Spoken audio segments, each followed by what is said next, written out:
Good evening sir. Good evening. नमस्ते भाई लोग। नमस्ते भाई लोग। जय राम भाई लोग।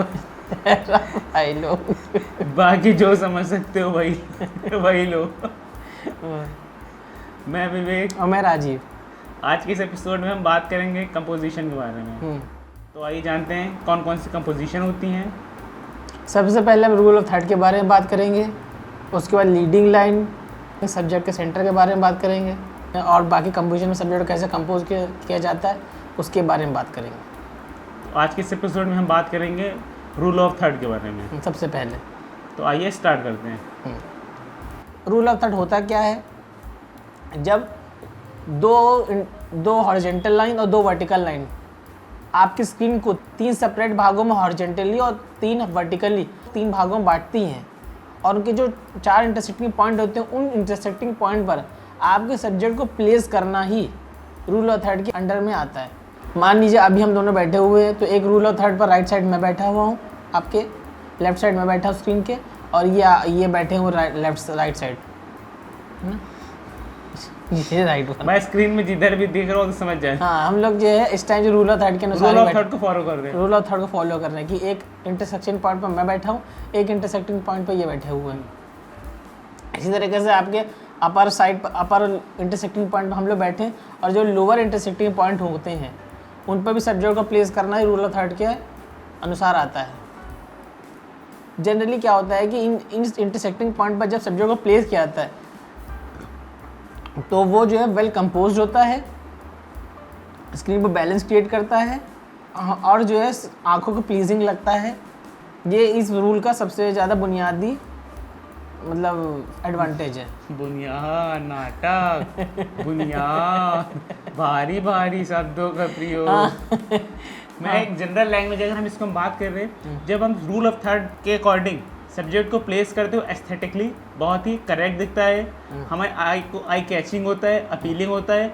मतलब वो उस तरह से पूरी तरह से कंपोज रहता है कि आप जब देखते हैं सब्जेक्ट को इन इंटरसेक्शन पॉइंट पर जब हम प्लेस करते हैं तो वो ऑलरेडी एक कंपोज हो जाता है।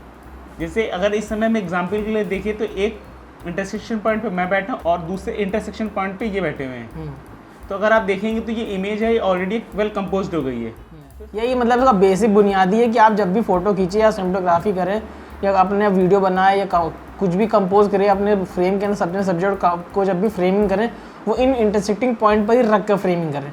तो देखिए अगर आप चाहे आप लैंडस्केप कर रहे हैं, आप पोर्ट्रेट कर रहे हैं, आप किसी तरह की फोटोग्राफी कर रहे हैं, तो आप देखोगे कि अगर आप इनको फॉलो करते हैं, अगर आप लैंडस्केप की अगर हम बात करें तो अगर आप अपनी इमेज को लोअर थर्ड में, बॉटम में या अपर थर्ड में डिवाइड कर देते हो, लेफ्ट से राइट की तरफ, राइट से लेफ्ट की तरफ, और अगर आप फोटो को देखोगे तो आपको बहुत ही अट्रैक्टिव दिखेगा। लैंडस्केप में अगर आप देखिएगा अगर अपने आप हॉराइजन को इंटरसेक्शन लाइंस पे अगर आप देखो, अगर आपने सेट कर दिया तो इमेज आपकी ऑलरेडी एक कंपोज हो जाएगी जो देखने में आपको बहुत ही अपीलिंग लगी। अगर आप इसको फॉलो नहीं कर रहे हैं, अगर आप देखिएगा ऑफ सेंटर या ऑफ साइड रखते हैं तो आप देखिएगा कि आपकी इमेज बहुत ज़्यादा आई कैचिंग नहीं लगेगी। आपको ऐसे लगेगा कि बार बार जो है आपको कुछ डिस्टर्ब कर रहा है। जैसे इस तरह देखिए, आप मेरे लेफ्ट में देखिए, मेरे राइट में देखिए, अगर देखिएगा ये पूरी तरह से ही बैलेंस्ड इमेज है। अगर मैं अपनी इमेज के हल्का से इधर हो जाऊँ, रूल ऑफ थर्ड को फॉलो ना करूँ, तो आप देखिएगा इमेज थोड़ी सी अनबैलेंस्ड दिखेगी क्योंकि हमारे जो सेंटर में ही बहुत ज़्यादा इमेज है नॉइस क्रिएट कर रही है। हाँ, ये नेगेटिव बढ़ा रही है। वैसे ही इनके अभी आप देखिएगा अगर ये भी हल्के से अपनी पोजीशन चेंज कर लेते हैं तो देखिए ये जो अपने सेंटर में है ये एक नॉइस क्रिएट कर रही है। तो इससे इधर बैठने से फ़ायदा काफ़ी हो रहा है क्योंकि जब टनटना रही है कम सर में लग रही है, हम इधर ही बैठ कर सारी कंपोजिशन बनाते हैं। हो गए तुम्हारे बसड़ हो गए। बता लो भाई, तुम कुछ बता लो। नहीं, हाँ बताइए नहीं भाई, हाँ थोड़ा धीमे बोलिए तो हमको सोचने का मौका मिले। ऐसा आप बोल दीजिए। मतलब ये कहने का मतलब है कि इसका कोई वो नहीं है कि आप नहीं रखते हो, आप रखो या ना रखो, इसका क्या ही मतलब है हमारे लिए। पर ये होता है कि चीज़ें इससे अच्छी लगती हैं। ये कहते नहीं कि मतलब कोई चीज़ है तो वो है, इसका कोई वो नहीं है कि इसका कोई लॉजिक लगाने की ज़रूरत है। क्योंकि जो फोटोग्राफी या सिनेमेटोग्राफी या कंपोजिशन जो है क्या कहते हैं, हमारे जो आर्टिस्ट के जो है कहते हैं स्केचिंग से और आर्ट से जो है मैनुअली जो ड्रॉ करते थे आर्टिस्टों के टाइम से आई है कि उसमें भी सब सब्जेक्ट को प्लेस किया जाता था। तो रूल ऑफ थर्ड को अकॉर्डिंगली प्लेस किया जाता था। बड़ी बड़ी पेंटिंग चाहे आप मोनालिसा की देख लीजिए या जो है और भी तरह की पेंटिंग है जो आपकी स्क्रीन पर धीमे धीमे भी आ रही हैं। उनमें आप देखिए कि ये हम जब कैमरा का इजाद भी नहीं हुआ था तब से रूल ऑफ थर्ड को फॉलो किया जा रहा है। अगर आप इनकेस अगर आप रूल ऑफ थर्ड को ब्रेक कर रहे हैं तो आपके पास एक रीज़न हो चाहिए कि रूल ऑफ थर्ड को या कोई भी कंपोजिशन के रूल को ब्रेक कर रहे हैं, तो उनके लिए आपका बस एक स्ट्रांग मोटिव होना चाहिए। इसीलिए कंपोजिशन में कोई भी आप कंपोजिशन आप जब भी अप्लाई कर रहे हो तो उसको देखिए आप ये क्यों यूज़ कर रहे हो। किसी भी कंपोजिशन को करने से पहले या उसको देखने से पहले उसका रीज़न आपके पास ज़रूर होना चाहिए कि हमने इसमें क्या दिखाना क्या चाह रहे हैं। अगर आप रूल ऑफ थर्ड कर रहे हो तो आप क्यों कर रहे हो, अगर नहीं कर रहे हो तो क्यों कर रहे हो।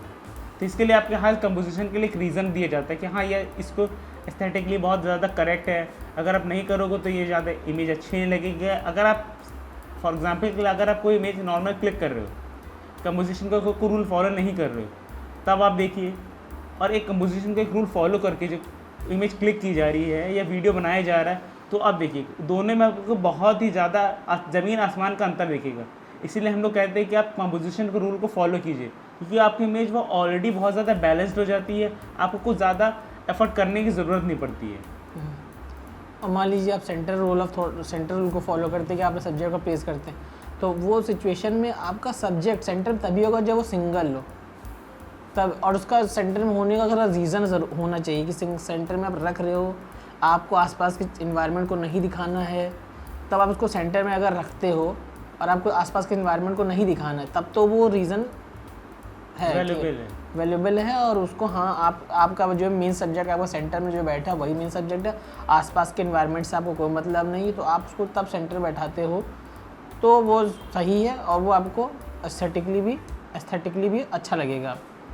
तो सेंटर का जनरली लोग पासपोर्ट साइज फ़ोटो जब बनाते हैं या टाइट क्लोज़अप करते हैं, टाइट क्लोज़अप शॉट लगाते हैं, तो उसमें जो सब्जेक्ट को सेंटर में प्लेस करते हैं, तो वो चीज़ तब वैल्यूबल होती है कि हाँ आप सेंटर में प्लेस करते हैं तो ठीक है। और सेंटर में एक तरीके से और प्लेस किया जाता है, मान लीजिए कि आपने अपने सब्जेक्ट का जो क्लोज टाइट फ्रेम लगाया, तब रूल ऑफ थर्ड में उसकी आँखों को रूल ऑफ थर्ड पर प्लेस करना पड़ता है कि उसकी एक राइट हैंड साइड की आँख एक इंटरसेक्टिंग पॉइंट पर और उसकी लेफ्ट साइड एक इंटरसेक्टिंग पॉइंट पर, और उसका जो माउथ है वो इंटरसेक्टिंग पॉइंट लाइन पर अक्सर लाइज कर रहा होता है। उसकी मतलब वो इंटरसेक्टिंग पॉइंट के ही इर्द गिर्द उसकी आँखें, उसकी नाक और उसका मुंह उनके ही इर्द गिर्द जब रहता है तो वो काफ़ी प्लीजिंग लगता है। जैसे अभी आपकी स्क्रीन पर एक इमेज आ रही है कि इसमें मैंने आँखों को इंटरसेक्टिंग जो है रूल ऑफ थर्ड के इंटरसेक्टिंग पॉइंट पर प्लेस किया है, नाक को और मुंह को इन्हीं चारों पॉइंटों के बीचों बीच में प्लेस किया हुआ है, तो वो देखने में अपीलिंग और अच्छा लग रहा है। इसीलिए इसको कई बार लोग कुछ बोलते हैं गोल्डन पॉइंट्स ऑफ रूल के। गोल्डन पॉइंटर रूल भी कहते हैं, मतलब गोल्डन पॉइंटर रूल भी कह सकते हैं कि मतलब ये सबसे बेसिक रूल है, सारे रूल इसके बाद ही आते हैं और इसी रूल से निकल कर आए हैं, इसीलिए सबसे पहले हम इसकी ही बात कर रहे हैं सब। और आप देखिएगा कहीं भी आप कंपोजिशन करना शुरू करें, जब कंपोजिशन या अपनी सिनेमेटोग्राफी स्टार्ट करते हैं तो हर कोई जो आपका मेंटर या टीचर होता है सबसे पहले इसी रूल को फॉलो करने के लिए कहता है कि आप सबसे पहले इसको कंपोज करना सीखिए। आपने इसको कंपोज करना सीख लिया, अच्छे से सब्जेक्ट को प्लेस करना सीख लिया, बैलेंस करना सीख लिया, तो बाकी सारे रूल जितने भी आगे आप सीखते जाएंगे वो सारे रूल बहुत ही इसके आगे बहुत ही ईजी हैं। और अगर आप इस रूल को भी केवल फॉलो करते हो, बाकी रूल को फॉलो नहीं भी करते, तब भी आपका इमेज काफ़ी बैलेंस्ड होगी। बाकी वो भी रूल इंपॉर्टेंट है कि हाँ वो आपको एडवांस लेवल पे एक लेवल अप करके ले जाते हैं, वो भी इम्पॉर्टेंट है, पर ये रूल आपकी कहीं ना कहीं फ़ोटो को एक स्टेप अबव ले जाती है नॉर्मल फ़ोटो से। खा लिए ज़्यादा लग रहा है, डकारे आ रही ज़्यादा खा लियो ना भंडारे का खाना ज़्यादा खा लियो, इसीलिए हम कहते हैं आज कहाँ सैटरडे हल्का खा लिए भाई, ये कड़ी चावल खा लिए दो ना तो बस थके बैठे। नहीं दो थोड़ा ज़्यादा पूड़ी भी खा ली है, खट्टी डकारे आ रही है हल्की। हम इसीलिए कहते हैं भाई कम खाओ, ये भंडारे का पूरा लाभ उठा खा लिए, पानी पी लिए और बैठे पेट फूल रहा है, अभी जमा ही ले। चलो आगे बढ़ो, खट्टी डकारे आ रही। तो अब हम लोग लीडिंग लाइन के बारे में बात करेंगे। देखिए आपकी स्क्रीन पर धीमे धीमे इमेजें आ रही हैं, लीडिंग लाइन की हैं। लीडिंग लाइन में जनरली ये होता है कि हमारा सब्जेक्ट हमारे सारे लीडिंग लाइनों को फॉलो करता है, कि मतलब जितनी फ्रेम की जितनी भी लाइनें हैं वो उस सब्जेक्ट पर जा रही हो, मतलब कि हमारी आंखों को उस सब्जेक्ट पर पहुंचा रही हो। जनरली आप देखिएगा रेलवे ट्रैक पर आप सबसे इजी एग्जांपल है कि अगर आपने अभी अभी स्टार्ट किया है या आपको लीडिंग लाइन के बारे में नहीं बहुत ज़्यादा पता लग पा रहा, तो आप सबसे पहले बेसिकली अगर आपके आसपास रेलवे लाइन है, होगी कहीं नहीं, हर एक घर के पास ट्रैक होता है। हाँ ट्रैक है, तो उसको आप जाकर अपने किसी सब्जेक्ट को उसकी लीडिंग लाइन ट्रैक पर प्लेस करके देखिए। जब ट्रेन ना आ रही हो, ये नहीं ट्रेन आ रही हो तभी प्लेस कर दे, वही प्लेस हो गया पूरा। वो प्लेस के लगा रहा है नहीं, वही प्लेस हो गए, निकल गए ट्रेन प्लेस करके पूरा। मान लीजिए आप उस सब्जेक्ट को प्लेस करिए अपने, और फिर उसको कैप्चर करिए, तो आप देखेंगे कि अपने आप ऑलरेडी आंखें आपके दोनों ट्रैक जो होते हैं, ट्रेल होती हैं, वो अपने आप सब्जेक्ट को वहाँ तक आपके लेकर जा रही हैं। अभी आप मेरे स्क्रीन पर देख रहे हैं जो इमेज दिख रही है, उसमें भी सब्जेक्ट को जो लाइनें हैं वो ऑटोमेटिक लाइनें हमारे सब्जेक्ट को लेकर जा रही हैं कि वहाँ या यहाँ पर आपका सब्जेक्ट इस जगह पर प्लेस है। इनके भाई अभी बहुत डका रहे हैं, हम इसीलिए कम खाओ। हाँ, और जनरली क्या होता है कि reading line rule of third के साथ भी कर सकते हैं, सेंटर में भी आप जगह को पेश कर सकते हैं। बस ये है कि लीडिंग लाइनों का मतलब है कि कई सारी जो आपके फ्रेम में कई सारी लाइनें दिख रही हैं, वो जाके आपके सेंटर में जाके कहीं इंटरसेक्ट करेंगे।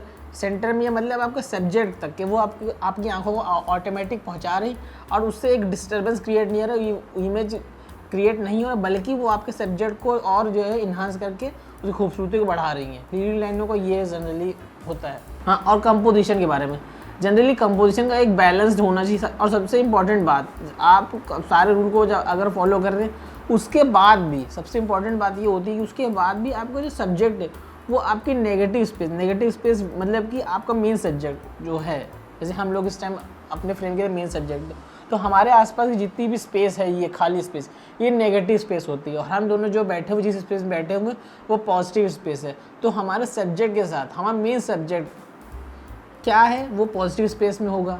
हमारा सब्जेक्ट जिसको हम सेंटर अपने वेटेड कर रहे हैं, तो हमारा पॉजिटिव स्पेस हो गया। और उसके अलावा मान लीजिए उसके अलावा भी काफ़ी चीज़ें हैं जो हमारे सब्जेक्ट के साथ बैलेंस हो रही है। तो सबसे पहले ये नहीं कि हमको फ़ोटो बस ली और तुरंत खींच लिया, हमने कंपोजिशन शूट किया, हमने अपना शॉट लगाया, बस उसको लगा कर शूट कर लिया, तो अभी वो अच्छी नहीं लगे। लोग कहते हैं कि भाई सिनेमैटिक लुक नहीं आ रहा है, या बहुत ही हमारी कंपोजिशन बहुत अच्छी निकल के नहीं आ रही है। तो सिनेमैटिक लुक या आप फोटोग्राफी के पर्सपेक्टिव देखिए तो कंपोजिशन मतलब कि हमारा नेगेटिव स्पेस और बैकग्राउंड के साथ में हमारा सब्जेक्ट कितना अच्छा प्लेस हो रहा है, क्योंकि बैकग्राउंड किसी भी आपके कंपोजिशन को बना भी सकता है और बर्बाद भी कर सकता है। अगर आपका बैकग्राउंड आपके सब्जेक्ट के साथ सही से बैलेंस नहीं हुआ है, तो वो आप चाहे जितनी भी अच्छी कंपोजिशन बना लें, वो आपके सब्जेक्ट को जो है छींचे लेकर कर ही देगा, एकदम गोबर। हाँ, छींचे लेकर कर ही देगा, हम कुछ नहीं कर पाएंगे। इसलिए बैकग्राउंड का सबसे जब भी आप कंपोज करिए तो बैकग्राउंड का बहुत ध्यान रखिए। एक इमेज बैकग्राउंड के साथ अच्छे से कंपोज की हुई है, और एक बिना बैकग्राउंड को ध्यान में बिना रखे कंपोज की गई है, दोनों में सेम ही होंगी। पर अगर बैकग्राउंड अच्छा नहीं है तो बाकी सब कुछ बर्बाद हो जाएगा। इसलिए बैकग्राउंड की बहुत इंपॉर्टेंस होती है कि किसी भी आपके कंपोजिशन फोटो में, सिनेमेटोग्राफी में बैकग्राउंड बहुत इंपॉर्टेंट है। इसलिए बैकग्राउंड को बहुत ध्यान रखिए कि मतलब बैकग्राउंड कुछ ना कुछ वैल्यू ऐड कर रहा हो। हाँ, जैसे अभी आप स्क्रीन पर एक इमेज देख रहे हैं, कृष्ण कन्हैया की इमेज है और राधा के डांस की। इसमें देखिए बैकग्राउंड में जो लाइटिंग है, जब हमने इसको कंपोजिशन बनाई थी तो हम लोग जब बना रहे थे तो उसमें हम लोग बहुत ज़्यादा डिस्टर्ब हो रहे थे कि बैकग्राउंड से कई सारी चीज़ें, उस टाइम कई सारी लाइटिंग जल बुझ रही थी, नाम आ रहा था उनका, और कभी कुछ पीछे बैकग्राउंड कभी कुछ क्योंकि एक एलईडी पैनल लगा हुआ था, तो वो बार बार डिस्टर्ब कर रहा था, कभी कुछ आ रहा है, कभी कोई और उसमें इमेज आ रही है, तो राधा कृष्ण की जो है बहुत अच्छे से कंपोज नहीं हो रहे थे। तो हम लोग ने एक बार ध्यान दिया कि इसमें एक जो है बीच में जब कंपोजिशन जब चल रहे थे, डांस होता रहता था, तो बीच में एक चक्र टाइप का आने लगता था। तो हम लोग ने उसको काफ़ी देर तक ऑब्जर्व किया, और हम लोग लगातार आँख बनाए रखे। फिर जैसे ही वो चक्र आया और कृष्ण जी कृष्ण जी का रोल अदा कर रहे हैं इसमें सब्जेक्ट, वो जैसे सेंटर में उसी टाइम इमेज क्लिक की, और देखिए केवल उस बैकग्राउंड ने इस इमेज को काफ़ी ज़्यादा खूबसूरत कर दिया। मान लीजिए अभी बैकग्राउंड में कुछ और होता या गार्डन होता पहाड़ होता तो वो इस इमेज की खूबसूरती ना पैदा कर पाता। बस केवल ये बैकग्राउंड में वो चक्र आने की वजह से ये इमेज काफ़ी ज़्यादा खूबसूरत हो गई। इसलिए बैकग्राउंड को सबसे ज़्यादा इंपॉर्टेंट है। सारे रूल को फॉलो ज़रूर करिए, पर बैकग्राउंड का कंपोज करने के बाद सबसे पहले जरूर देखिए कि आपका बैकग्राउंड बिल्कुल क्लियर होना चाहिए। अब देखिए आपके सामने एक इमेज आ रही है, इसमें देखिए सब्जेक्ट बिल्कुल सेंटर में है। तो देखिए इसके बैकग्राउंड में देखिए कि पेड़ वेड़ हैं और आपका देखिए सब्जेक्ट बिल्कुल बीचों सेंटर वेटेड सब्जेक्ट है। ऐसा नहीं कि सब्जेक्ट सेंटर वेटेड नहीं है, पर ये बैकग्राउंड इसके साथ एक एटमॉस्फेयर क्रिएट कर रहा है। और एक ये तरीके नहीं फाइन आर्ट फोटोग्राफी में आता है, ये जो आपके सामने स्क्रीन पर आ रहा है, इससे कि फाइन आर्ट फोटोग्राफी के अंडर आती है ये इमेज, जिसमें देखिए बैकग्राउंड एक गार्डन के अंदर ये इंसान के सब्जेक्ट को क्रिएट कर रहा है, पर ये इंसान नहीं है, ये एक इंसान का इल्यूजन क्रिएट कर रहा है। और ये विंटर की कंपोजिशन क्रिएट कर रहा है कि हाँ ये देखिए विंटर में ऐसी चीज़ें होती हैं आपके सामने। तो बैकग्राउंड इसमें एक वैल्यू ऐड कर रहा है, एडिशन कर रहा है, और इमेज अपने आप सेंटरवेटेड होते हुए भी अच्छी लग रही है। तो इसलिए आप इस बात का हमेशा ध्यान रखिए कि वो फ़ोटो में खाली कंपोजिशन नहीं मिले, उसके सराउंडिंग्स में क्या चीज़ें हैं, क्या उसको हमको रखना चाहिए, अगर रखना चाहिए तो क्यों रखना चाहिए, अगर नहीं रखना चाहिए तो उसके भी प्रॉपर एक रीज़न होना चाहिए आपके पास। तो इसलिए इस बात का ध्यान हमेशा रखिएगा। तो कंपोजिशन पे बहुत ध्यान रखिए। तो आज के एपिसोड में शायद इतना ही। और कुछ आप बताना चाहेंगे, अपना ज्ञान देना चाहेंगे? भाई हमने सब बता दिया, उसमें क्या ज्ञान दें। तो नहीं आप ज्ञान दीजिए। नहीं बहुत ज्ञानी है बन गए, अब हम किताबें लिखेंगे उसके बाद जाके। नहीं आप ज्ञान दीजिए पहले। बस इसके बाद बहुत हो गया है। तो आज इस नहीं तो कुछ और बताओ, कुछ वैल्यू ऐड करो उसमें। कुछ वैल्यू ऐड हो गई, काफ़ी ऐड हो गई। नहीं तो हम फिर भाई टाइम बहुत ज़्यादा हो रहा है, टाइम ज़्यादा हो रहा तो क्या हुआ, हम बाकी कट वट लगा देंगे, टाइम हम छोड़ो। वो कुछ और बताओ जिससे तुमने क्या एक्सपीरियंस आज तक क्या एक्सपीरियंस किया, वो एक्सपीरियंस बताओ ना भाई। एक्सपीरियंस बता तो दिए तुमने। अरे तुम्हारा एक्सपीरियंस क्या है? बैठे हो कल पंचायत जता रहे हो, पंचायत तो बगल बैठे हो, सीजन आ गए, आप लोगों ने देख भी लिए होंगे। हाँ आगे बढ़ो, मतलब बैठे पंचायत लड़ा रहे हैं। बताओ। देखिए जब भी आपको फोटो खींच रहे हो, अगर आप पोर्ट्रेट खींच रहे हो या लैंडस्केप खींच रहे हो, तो इस बात का हमेशा ध्यान रखेंगे कि वो या स्पोर्ट्स कर रहे हो या स्ट्रीट कर रहे हो या प्रोडक्ट कर रहे हो, इस बात का हमेशा ध्यान रखिए कि आप जो है क्यों खींच रहे हो और इसमें क्या वैल्यू ऐड की जा सकती है। अगर हम रूल ऑफ थर्ड को या कोई रूल फॉलो करते हैं तो उसमें क्या वैल्यू ऐड की जा सकती है। तो इसीलिए हमको हमेशा इस बात का ध्यान रखना चाहिए कि अगर हम कंपोजिशन कर रहे हैं तो उसमें क्या एडवांटेज है। इससे जनरली बहुत से ऐसा होता है कि लोग स्ट्रीट करने जाते हैं, कुछ भी खींचना चालू कर देते हैं। वो तो शुरुआत में आप चलिए मान लीजिए आप अभी स्टार्ट कर रहे हैं तो चलो ठीक है, पर अगर आपने कुछ दिन हो गए तो जब भी आप स्ट्रीट करने जाइए और कंपोजिशन आप दिमाग में रख के चलिए, आप दिमाग में रख के जाइए कि आज मुझे क्या चीज़ करनी है। मान लीजिए कि आपको केवल आज आपको पोर्ट्रेट करनी है, तो आप केवल पोर्ट्रेट कीजिए, कुछ भी मत कीजिए, ध्यान मत, मतलब ये कि बहुत सी चीज़ें आपको दिखेंगी, तो उससे क्या होगा ना कि आपने अभी एक चीज़ देखी है, फिर आपको दूसरी चीज़ दिखेगी, फिर तीसरी चीज़ देखेगी, कई सारी चीज़ देखेंगे आप और उसके बीच में आप हौच पौच हो जाएंगे। तो अगर आप करने जा रहे हैं, आज आप प्रैक्टिस करने जा रहे हैं, स्ट्रीट करने जा रहे हैं, तो आप हमेशा ध्यान रखिए कि आज मुझे अगर पोर्ट्रेट करना है तो केवल पोर्ट्रेट ही कीजिए, या आपको अगर आज आपको लैंडस्केप करना है तो लैंडस्केप कीजिए, या आज आपको फाइन आर्ट फोटोग्राफी करनी है तो आज आप उसी टॉपिक पर ध्यान दीजिए। बाकी चीज़ें आप भले आपके सामने आए उस पर ध्यान मत दीजिए, क्योंकि हमारा क्या होता है कि जब हम फोटोग्राफी करने जा रहे हैं या कंपोजिशन बनाने जा रहे हैं, वीडियोग्राफी करने जा रहे हैं, ऐसा नहीं है कि मैं फोटोग्राफी की बात कर रहा हूँ। अगर आप कोई जो है सिनेमेटोग्राफी के रूल के हिसाब आप सिनेमेटोग्राफी करने जा रहे हैं, कंपोजिशन स्ट्रीट पर करने जा रहे हैं, बनाने जा रहे हैं, तो आप पहले एक चीज़ को कर लीजिए कि हाँ मुझे एक टॉपिक सिलेक्ट कर लीजिए कि हाँ मुझे यही टॉपिक आज करना है। तो उससे क्या होगा ना कि जैसे जैसे आप उस टॉपिक के साथ इन्वॉल्व होंगे तो आपके जो माइंड सेट है ना वो और इम्प्रूव होगा, और जैसे जैसे आपका माइंड सेट इम्प्रूव होता जाएगा आपका जो है, क्योंकि आप जब अपने कमर्शियल काम करेंगे, आप क्यों फोटोग्राफी या सिनेमेटोग्राफी क्यों कर रहे हैं, कोई बहुत मतलब कोई इंटरेस्ट के लिए कर रहा है तो वो अलग बात है कि हाँ मैं अपने इंटरेस्ट के लिए अपने आपको अच्छा महसूस कराने के लिए या अपनी स्वभूति को दुनिया को सामने पहुंचाने के लिए कर रहा हूँ तो वो अलग बात है। पर अगर आप कमर्शियल पर्पज़ से कर रहे हैं कि हाँ आपको इस लाइन में करियर ही बनाना है, तो उस पर्पज़ पर आपको एक सब्जेक्ट को एक तरीके से नहीं देखना, कई तरीके से देखना है। मान लीजिए आपने एक बॉक्स रखा या आपने एक टेबल पर एक बॉक्स रखा और उसको घूम घूम कर 20 एंगल से जब उसकी फ़ोटो खींचोगे, हर बार एंगल अलग होगा, 3 एंगल 4 एंगल 5 एंगल के बाद ऐसा होगा कि आपको एंगल मिलना बंद हो जाएंगे। पर आप फिर भी जो है एक नया एंगल को सोचिए, उसको झुक कर खींचिए, दाएं खींचिए, बाएं खींचिए, किसी और एंगल से खींचिए। जब आप उसको 20 एंगल से देखना शुरू कर देंगे कि आपको सही में किसी सब्जेक्ट में 20 एंगल जब दिखने लगेंगे तो आप इम्प्रूव करना शुरू करेंगे। तो ये इस बात का सबसे इम्पोर्टेंट ध्यान रखिए कि जब भी फोटो करनी चाहिए, कंपोजिशन बनानी चाहिए, तो किसी एक टॉपिक सेलेक्ट करिए और उसी टॉपिक पर बिना डिस्टर्ब हुए, बिना डिस्ट्रैक्ट हुए उसी टॉपिक को प्रॉपर करिए। तो उससे आपकी जो है कई एक सब्जेक्ट को कई एंगल देखने की जो एक्सरसाइज है वो आपकी कमर्शियली इंप्रूव होगी। क्योंकि एक रूल है कि यार हम लोग का सीख रहे तो 1 साल लगा, 2 साल लगा, 3 साल लगा, कितने साल लगाएंगे सीखने में।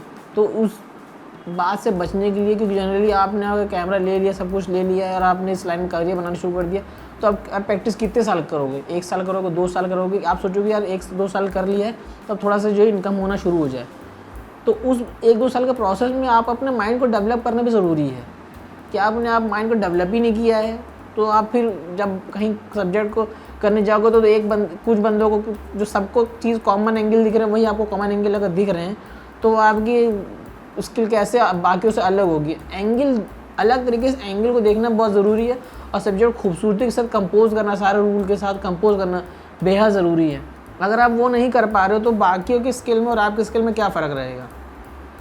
क्योंकि स्किल जब तक डिफरेंट नहीं होगी तब तक आपको काम, जैसे कि कहते नहीं, काम मिलना बहुत टाइम लगेगा। हाँ, काम मिलने में टाइम लगेगा। क्योंकि जो पहले से उस फील्ड में पहले से पुराने माहिर हैं उनको अगर आपको रिप्लेस करना है तो आपकी स्किल में कुछ नयापन होना बहुत ज़रूरी है, तभी आप उनको रिप्लेस कर पाओगे या उनसे उनकी मार्केट को थोड़ा कैप्चर कर पाओगे। ये बहुत इंपॉर्टेंट है। इसलिए स्किल को इम्प्रूव करने के लिए आपको अलग अलग एंगलों में देखना सब्जेक्ट को बहुत ज़रूरी है और अच्छे से कंपोज करना, सारे रूल फॉलो करना बेहद ज़रूरी है। तो आज के एपिसोड में हम यहीं पे वाइंड अप करते हैं। तो मैं विवेक और मैं राजीव, तो मिलते हैं अगले एपिसोड में। और हाँ, वीडियो अगर आपको अच्छा लगा हो तो इस वीडियो को लाइक, सब्सक्राइब और शेयर ज़रूर कीजिएगा। और हाँ, कमेंट सेक्शन में अपने इंपॉर्टेंट कमेंट ज़रूर दीजिएगा कि आपको वीडियो कैसा लगा। और अगर आप कोई क्वेश्चन पूछना चाहते हैं या इमेज आपने भेजना चाहते हैं और आप चाहते हैं कि हम उसको देख कर बताएं कि वो कैसी है कैसी नहीं है, तो वो भी आप भेज सकते हैं, हमको कमेंट में भेज सकते हैं और हम आपको बताएंगे कि वो कैसी इमेज आपकी है, उसमें क्या इम्प्रूव किया जा सकता है, वो हम आपको ज़रूर बताएंगे अपने स्किल एक्सपीरियंस के बल पर। तो ओके, मिलते हैं अगले episode. Okay, bye bye. Sayonara.